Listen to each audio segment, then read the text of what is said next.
Olá, estudantes da Palavra de Deus, graça e paz. Que você tenha um feliz despertar com Deus e neste momento nós vamos juntos ouvir a voz de Deus através de sua palavra no estudo do capítulo 6 do segundo livro de Reis.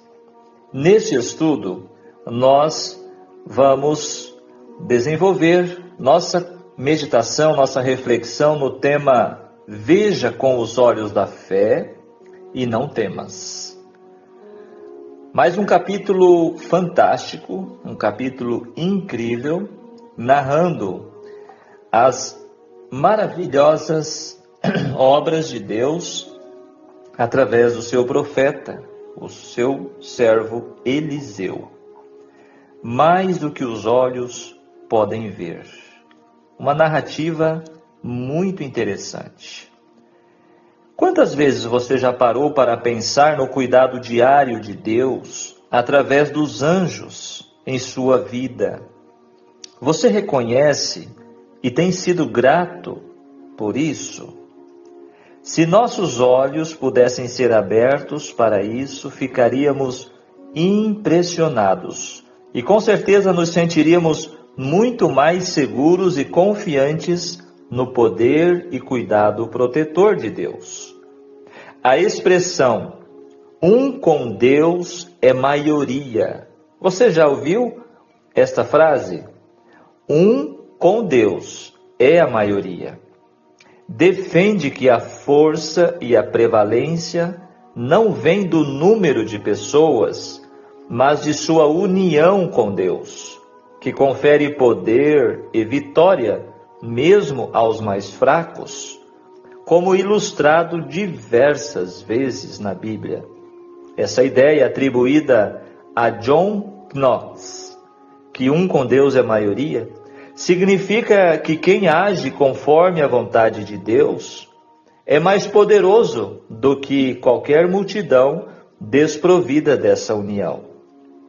No estudo de hoje, vamos continuar conhecendo os maravilhosos milagres do profeta Eliseu e como a presença de Deus na vida faz toda a diferença diante das dificuldades e provações que enfrentamos. O capítulo 6 de 2 Reis relata milagres de Eliseu ao fazer um machado flutuar, ao revelar as estratégias militares do rei da Síria para o rei de Israel, e também descreve como Eliseu protegeu a cidade de Samaria em um cerco.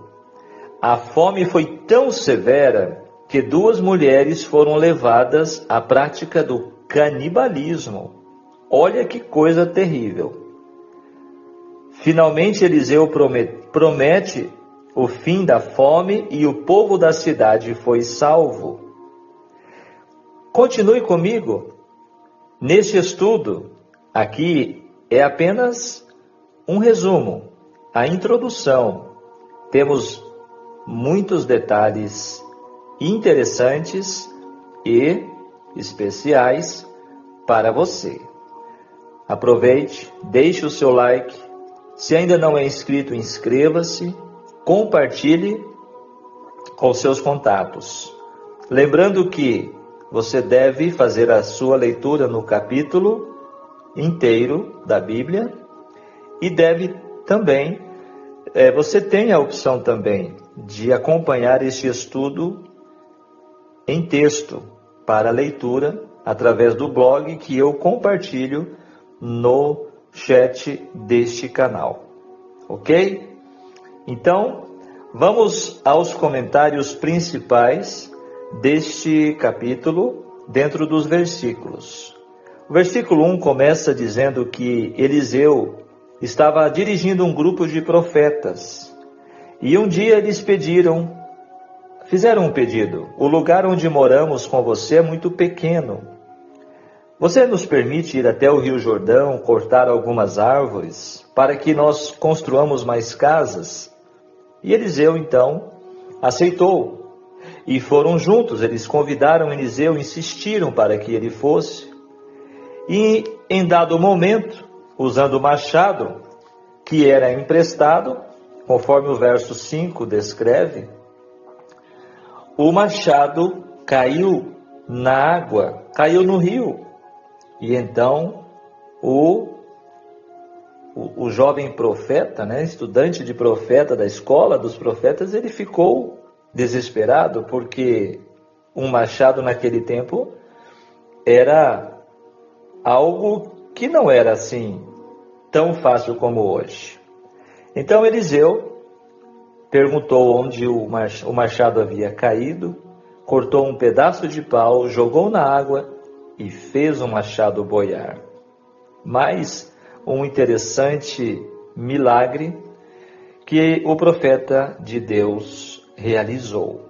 Claro que através do poder de Deus, Depois descreve a continuação, então, agora a narrativa do rei da Síria, que ele, então, planejava uma estratégia e o rei de Israel, o profeta avisava o rei de Israel: olha, em tal lugar não vai, porque o rei da Síria preparou uma emboscada. E assim sucessivamente. E o rei pensou que alguém do seu exército estava o traindo e mandou perguntar: descubram. E aí falaram para ele: olha, é o profeta Eliseu, profeta de Israel, ele sabe de tudo. E então o rei mandou buscar o profeta em Samaria. E foi muito interessante. Então, quando o exército, as tropas sírias chegaram, ali estava então o ajudante de Eliseu, e ele, vendo a cidade cercada, teve medo.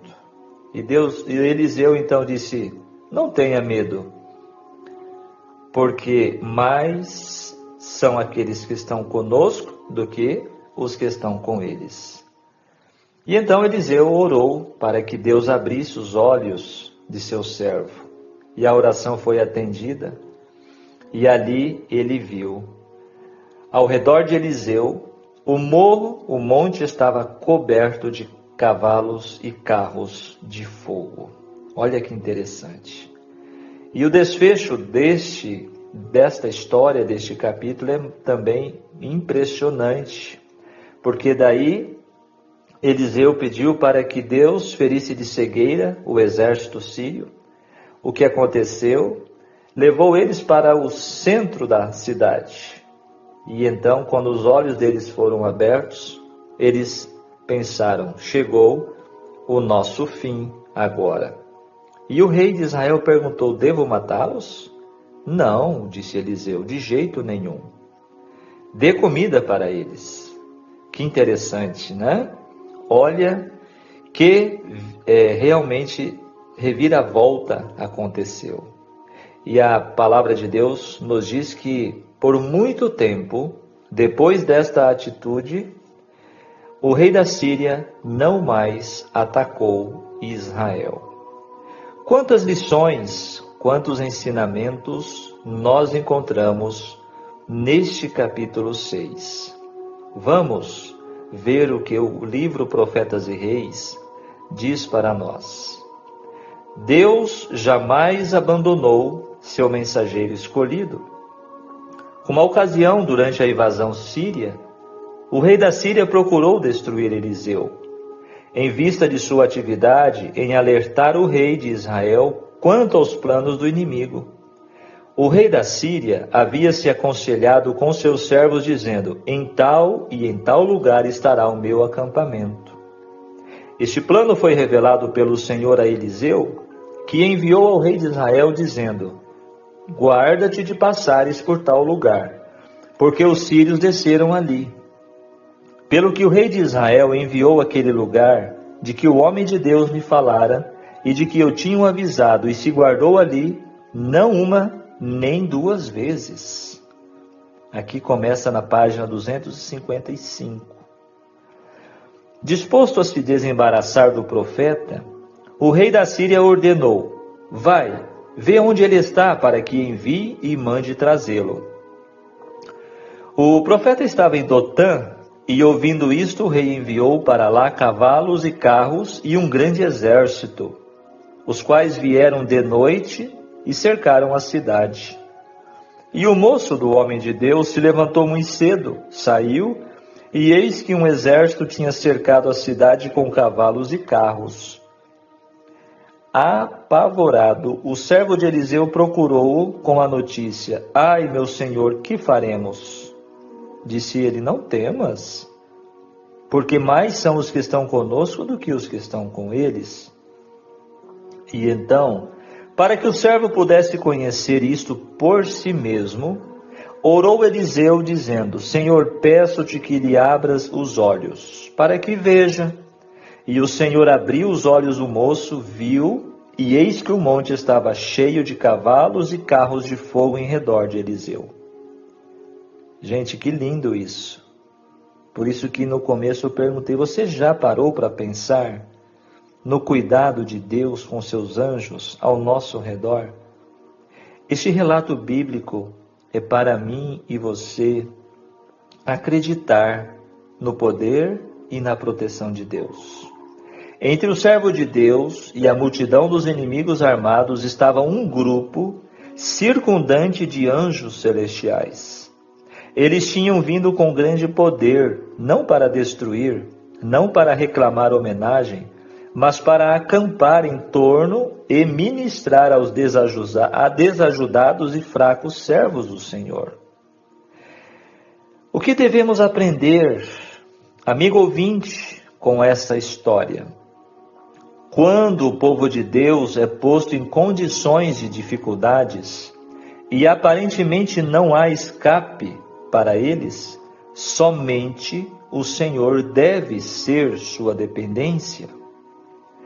Avançando a companhia de soldados sírios ousadamente, ignorante da presença dos invisíveis anjos do céu, eles não faziam nenhuma realmente imaginação do que estava para acontecer. Eliseu orou ao Senhor dizendo: fere, peço-te, esta gente de cegueira. E feriu-a de cegueira conforme a palavra de Eliseu. Então Eliseu lhes disse: não é este o caminho, não é esta a cidade. Segue-me e guiar-vos-ei ao homem que vocês buscam. E os guiou a Samaria. E sucedeu que, chegando eles a Samaria, disse Eliseu: Ó Senhor, abre a estes os olhos para que vejam. O Senhor lhes abriu os olhos para que vissem, e eis que estavam no meio de Samaria. E quando o rei de Israel os viu, disse a Eliseu: Feri-los-ei, meu pai. Mas ele disse: não os ferirás. Feririas tu os que tomastes prisioneiros com a tua espada e com o teu arco?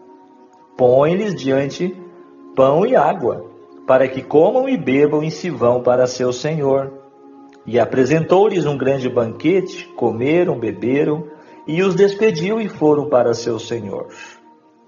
Depois disto, Israel ficou livre por algum tempo dos ataques dos sírios. Porém, mais tarde, sob a enérgica administração de um determinado rei, Azael, neto do Azael que havia sido ungido como aguilhoador de Israel, os exércitos sírios cercaram Samaria, sitiando-a. Nunca Israel havia sido levado a uma situação de tão grande dificuldade como durante este cerco. Os pecados dos pais estavam sem dúvida sendo visitados sobre os filhos e os filhos dos filhos. Os horrores de prolongada fome estavam impelindo o rei de Israel a medidas de desespero. Foi quando Eliseu predisse livramento para o dia seguinte, que vamos ver no próximo capítulo. Muito bem, quais são as lições a ser aplicadas hoje, dentro deste capítulo? Ler a Bíblia nos concede vislumbres de uma realidade maior, na qual cada indivíduo está envolvido, consciente ou inconscientemente. Meditar em cada um de seus capítulos certamente influenciará cada capítulo de nossa vida. Tenha certeza. Considerando o relato em questão, observe esses tópicos. Primeiro, Deus é capaz de flutuar ferro na água como se fosse um papel. Quando precisou aumentar a escola dos profetas, os alunos convidaram Eliseu para acompanhá-los, para cortar árvores. O ferro de um dos machados emprestados caiu nas águas lodacentas do rio Jordão, e o profeta recorreu a Deus e o machado flutuou. Segundo, Deus é capaz de revelar informações secretas de exércitos inimigos, conforme já vimos também. Terceiro, Deus concede detalhes do futuro, como ninguém faz, diante daquela fome. Terceiro detalhe, podemos ver que Deus concede detalhes do futuro, como ninguém faz. Como foi no caso daquela extrema fome em Israel, Eliseu falou: olha, vai acabar. Amanhã vocês vão ver. Em nossa batalha espiritual, contra as forças do mal, recebemos poder e proteção de nosso aliado onipotente, que é Deus. Por meio da oração da fé, o Senhor pode abrir os nossos olhos também, o nosso coração, e nos tranquilizar de que Ele nos defende e frustra as estratégias de Satanás para nos destruir, que quer nos destruir, né? Muitos aprendem, outros não. Assim como o rei Jorão não aprendia com as lições que Deus queria ensinar nas provas da vida. Sua rejeição a Deus, ameaçando de morte ao profeta, mostra que ele foi desaprovado na escola divina. Anote, Deus não conhece meramente os problemas que enfrentamos. Ele sabe como e quando podem ser resolvidos. Não esqueça isto. E agora, momento de refletir final. Quantas vezes deixamos de contemplar o sobrenatural porque insistimos em fixar os olhos nos dissabores da vida? Precisamos acreditar que mais são os que estão conosco do que todos os nossos problemas ou inimigos juntos. Se cremos em Deus, precisamos crer desta maneira. Vamos relembrar algumas situações aparentemente desvantajosas através do tempo da Bíblia, mas que Deus provou o seu poder salvador. Noé e sua família contra um mundo ímpio. Quem foi que entrou na arca? Noé e sua família. Lembremos também de Davi contra Golias. Um menino, um jovenzinho contra um gigante. Quem saiu vitorioso? Você sabe, né? Josué e os homens com trombetas contra os muros intransponíveis e um exército bem armado de Jericó. Quem venceu? E temos Eliseu, aqui neste capítulo, cercado por um exército poderoso da Síria. E quem venceu? A cegueira daqueles homens do exército sírio representava a cegueira espiritual de Israel. Governados por um rei ímpio, o povo chegou à degradação de devorar seus próprios filhos. Queridos, assim como Deus desejava realizar um grande milagre no meio de Israel, Ele deseja realizar no meio de nós hoje. A cegueira é que nos leva à fome espiritual, e a fome nos leva a desejarmos os alimentos do que é abominável ao Senhor. O exame das Escrituras tem nos reavivado poderosamente a cada dia. Louvado seja Deus por isso. A Bíblia é o colírio, o alimento que precisamos para que possamos ver e nos sentir realmente saciados. Portanto, quando confiamos em Deus Ele deixa nossos pecados nas profundezas e nos faz flutuar em águas tranquilas. Quando confiamos em Deus, Ele abre os nossos olhos para que possamos ver o sobrenatural. Quando confiamos realmente em Deus, Ele sacia a nossa fome com o pão do céu. Lembre-se, portanto, antes do milagre, sempre vem a confiança. Como diz Salmos 34, verso 8, provai e vede que o Senhor é bom. Bem-aventurado o homem que nele confia. Vigiemos e oremos. Amém? Olha, relembrando o pensamento chave, o pensamento do dia, um homem com Deus está sempre em maioria. Palavra de John Knox, um evangelista. Preciosas lições que o capítulo 6 apresenta para nós, não é mesmo? Que não nos esqueçamos, ainda que possa parecer que somos poucos entre os bilhões, de habitantes no mundo hoje, são poucos os que querem fazer a vontade de Deus. Não esqueça deste pensamento. Um homem com Deus está sempre em maioria. Que os nossos olhos espirituais possam estar sempre abertos para que vejamos, assim como Eliseu, vejamos a proteção e o cuidado, o poder de nosso Deus Todo-Poderoso. Vamos orar?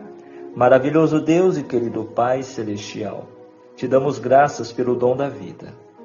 Te agradecemos por este despertar, pelo seu maravilhoso amor e cuidado por nós. Obrigado, Senhor, porque no meio dos perigos, no meio das tempestades da vida, das aflições e provações, nós temos esta promessa e segurança, que o Senhor está ao nosso lado. Quando pedimos e confiamos, que nós possamos, assim como Eliseu, sempre descansar no seu maravilhoso poder e em sua misericórdia. Senhor, dá-nos um coração confiante, que possamos realmente crer e buscar. Fique conosco em mais esse dia, abençoe a todos, em nome de Jesus. Amém. Que Deus te abençoe, que Deus te guarde. Mais um capítulo que estudamos juntos. E que Deus esteja com você mais esse dia. Um grande abraço, até o próximo encontro. Tchau, tchau.